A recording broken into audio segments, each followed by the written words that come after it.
When you finally finish and put down a book by Stephen King, or reach the end of a Hitchcock film, you can begin to breathe normally again and laugh off the thrilling story that is visualised in your mind. You think to yourself, it's fiction, but there are true horror stories that have been discovered. There's been arguments for years about the horror industry and whether horror films, books, TV shows or games influence people in general to act violently, and also whether they influence people in general to commit crimes. There has been many cases about this argument, and some of the cases are truly horrifying.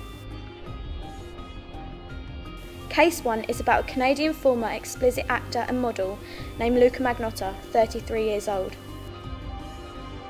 In the year of 2012, Magnotta killed and dismembered lover Lin Jun, also 33, an international student, and once the student was dead, Magnotta mailed Jun's limbs to elementary schools and federal political party offices around the area. With the argument that follows, Magnotta was a fan of horror films, and the films American Psycho, but they should, because it's not just about the pleasures of conformity and the importance of trends, it's also a personal statement about the band itself. Hey, Paul! Ah! and Seven was of influence.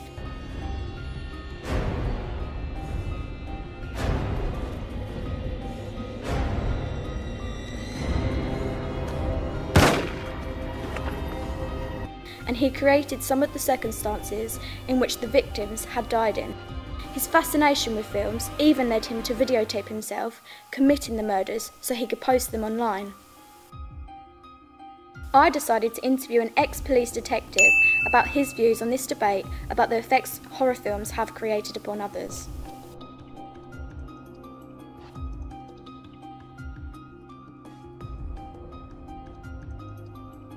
A very small minority of people will be influenced by what they see on television, what they read. I was a detective who dealt with serious organised crime, murders, for at least 15 years of my service. And this was on the busy part of sort of London, Essex areas, and I would say that only about 5% I can say would have been influenced.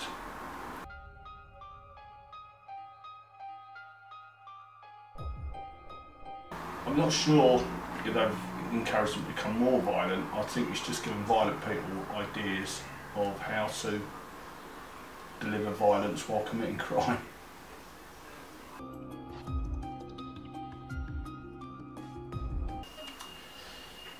Not my first choice to watch, but it's everybody's individual taste. It's a form of entertainment, and if that's what rocks your boat, then I don't have any problems with that. Moving forward with the second case, it is about two young boys, Eric Harris and Dylan Klebold, both American high school seniors who committed the Columbine High School massacre. The pair had killed 13 people, injured 24 others, and later on that day they committed suicide by gunshot in the same location where they had killed 10 of their victims. The Association for Youth, Children and Natural Psychology noted that films can improve the language and social skills of a child, but they can also increase their violent and aggressive behaviour. Looking back through horror movies over the years, some of the most popular, violent and gory films are Psycho, Nightmare on Elm Street, Inside, Saw, The Texas Chainsaw Massacre and The Purge. There is also a range of popular TV shows such as Dexter, Game of Thrones, American Horror Story, The Walking Dead, and Hannibal.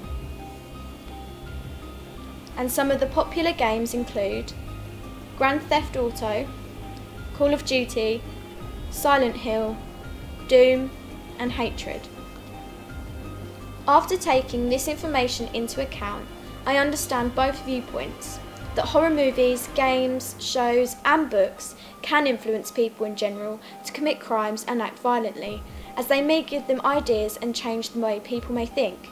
It could change people morally and may think that because they have seen it on TV that it is okay to do it in the real world. However, I also understand the opposite opinion that horror movies, games, shows and books cannot influence people to commit crimes and act violently, because they believe it is fantasy in their eyes, and it is something that entertains them. However, it wouldn't suddenly make them want to act violently or commit a crime. Overall, in my opinion, I believe that horror-based platforms do not have influence on people to commit crimes or act violently, or act as if they have no morals, because something would have to push them to do something serious like that. For example, it could be their childhood, or they may be mentally disturbed. To act violently upon something or someone, you have to be driven to do so, and I don't think films have any part in it. So, from the horrific killing by Luca Magnotta, and finally, the massacre of Columbine High School by Eric Harris and Dylan Klebold, it is safe to say that there are truly terrifying real-life horrors.